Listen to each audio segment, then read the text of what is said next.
बेटी के नखरे। महक और मोहन के घर काफी सालों बाद एक बेटी होती है। वो उसे देखकर काफी खुश रहते, उस बच्ची की छोटी सी छोटी चीजों का ख्याल रखते। अरे महक बेटा, चाहे लड़का हो या लड़की, इतनी आजादी नहीं देते, बच्चा बिगड़ जाता है। आपको पता ही क्या है सासू माँ, चुप रहिए। हम दोनों कमाते ही क्यों हैं? इन बच्चों के लिए ना। देखिए तो कैसे प्यारे प्यारे पैरों से चल रही है, कितनी प्यारी लग रही है। अब मैं क्या इसके पैर काट कर बेड पर बिठा दूं इसे? अरे मैंने ऐसा तो नहीं कहा, मेरे कहने का मतलब ये था कि बस करो ना माँ, क्या सारा दिन टोका चाकी करती रहती हो। अरे करने दो ना जो कर रही है। दोनों मियाँ बीवी अपने अपने काम में लग जाते हैं और सास मंदिर चली जाती है, लेकिन बेटी सौम्या घर में तेल का डिब्बा लेकर फैला देती है। घर को तो मैं पराठे की तरह सेक दूंगी। मैंने सारा तेल फैला दिया, अब मैं इसे सेक दूंगी। महक कमरे में आती है जहाँ सारे तरफ तेल ही तेल फैला हुआ होता है। अरे मोहन देखो तो, अपनी छोटी सी बच्ची की हरकत, पूरे घर में तेल फैला दिया। मोहन भी आकर हंसने लगता है। छोटी सी सौम्या को लगता ही नहीं कि उसने कोई गलत काम किया है, वो भी खुश हो जाती है। अब तो आए दिन वो कोई ना कोई नया नुकसान करती, कभी टूथपेस्ट गिरा देती तो कभी डिटर्जेंट। हालत ये थी कि घर का राशन किसी किसी महीने तो 2 बार भरना पड़ता। रोज ये कोई ना कोई नुकसान करके खड़ी होती है। अरे तो क्या हो गया माँ जी, बच्ची है, बच्चों वाले काम ही करेगी ना। आप बिना पता नहीं क्यों उसी के पीछे पड़ी होती हैं। धीरे धीरे सौम्या बड़ी होती है। एक दिन, माँ देखो दरवाजा खोलो, वो ऑनलाइन मैंने जीन्स मंगवाई थी, वो आई होगी। 3,000 दे देना और पैकेट ले लेना। 3,000? ऐसी कैसी जीन्स है बेटा, ये तो बहुत बड़ा अमाउंट है। माँ फालतू बात थोड़ा कम ही किया करो और जल्दी जाओ, वरना समझ लो खाना नहीं खाऊंगी मैं आज सारा दिन।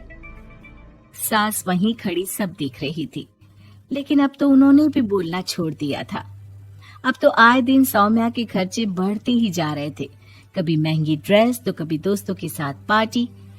पैसे दे दो तो ठीक, ना दो तो घर में कलेश। ये सब तुम्हारे ही कारण हुआ है। देख रही हो कैसी हरकतें हो रही है इसकी। रात के 8 बज गए हैं, लेकिन महारानी जी घर पर है ही नहीं। तभी सौम्या पड़ोस के लड़की के साथ वहाँ आती है। ओके बाय रोहन, कल फिर मिलेंगे, लव यू। ये क्या हरकत है सौम्या, आज तो तुमने हद ही पार कर दी। पापा कब से परेशान है। और ये लड़का कौन है? तभी पास खड़ी सास बोलती है, देखो महक, आज तक मैंने कहा नहीं था, लेकिन मैं आज कहूंगी, क्योंकि ये मेरे घर का मामला है। मैं नहीं चाहती कि मेरे बेटे का खानदान खराब हो या फिर कोई हम लोगों के घर के लिए बात करे। जाओ इसे ऊपर कमरे में छोड़ाओ, इससे कल बात करेंगे। मॉम देखो ना दादी क्या बोल रही है, चुप कराओ ना इनको, जैसे हमेशा करा देती हो। महक को अपनी गलती का एहसास हो रहा था, वो चुपचाप खड़ी होती है। मोहन बेटी को अच्छे से कमरे में सुलाकर माँ के पास आता है। देखो ये लड़का ठीक नहीं है, अब तुम लोग इसकी शादी करवा दो, ससुराल वाले अपने आप देख लेंगे। शादी के बाद जिम्मेदारी पड़ेगी तो सब ठीक हो जाएगा। शादी अभी तो 25 की है ये। तो क्या 50 तक बैठाओगी? नहीं नहीं, ठीक कह रही है माँ, इसके लिए जल्दी से कोई लड़का देखता हूँ। अगले रोज सौम्या खाने के टेबल पर, मैं आप लोगों को बता देती हूँ, मैं रोहन से प्यार करती हूँ और उसी से शादी करूंगी। रोहन? वही ना सक्सेना का लड़का, वो सक्सेना जो पिछले महीने ही जेल से छूट कर आया है। वो जेल नहीं, काम के सिलसिले में अमेरिका गए थे। अच्छा, सक्सेना अमेरिका गया था तो क्या पैसा वैसा कमा कर नहीं आया? ये देख रही है ब्लाउज, उसकी बीवी ने सिला था मेरा। पैसे की कमी का रोना रो रही थी, पति को कोस रही थी कि जुआ खेलते पुलिस ने पकड़ा और लगी लगाई नौकरी भी छूट गई। दादी कुछ भी मत बोलो, दादी को चुप कराओ ना। दादी जो बोल रही है ठीक बोल रही है, तेरे पापा ने तुझे देखने के लिए लड़के वालों को कल बुलाया है, समझी?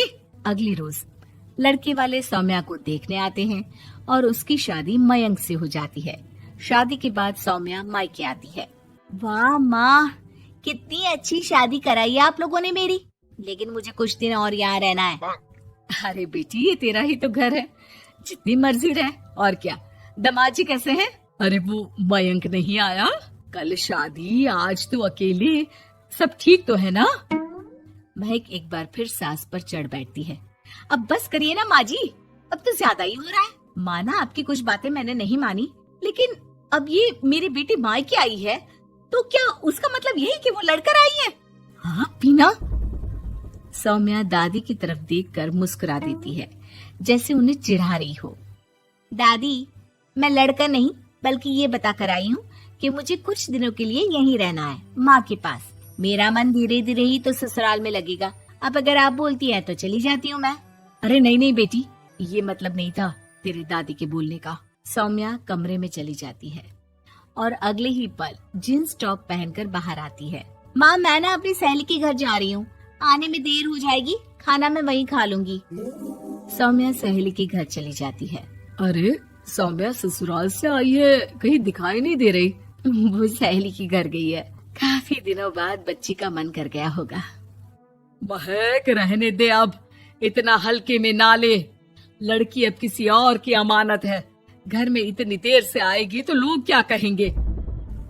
और होता भी ऐसा ही है। दरवाजे में पुलिस आती है जिसके साथ सौम्या होती है। ये आपकी बेटी है?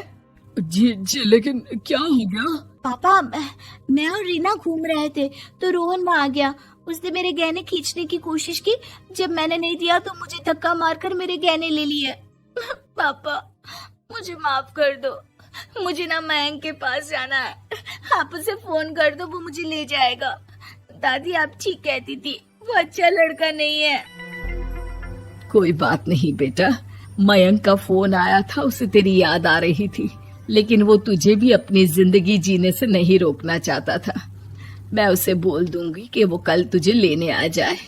अगले दिन, चलो सौम्या, मैंने आज रात की फिल्म की टिकट और 5 स्टार होटल में खाने के लिए टेबल बुक कर दी है। फिर क्या, सौम्या खुशी खुशी अपने ससुराल चली जाती है और महक को बड़ों के सीख की कीमत का पता चल जाता है।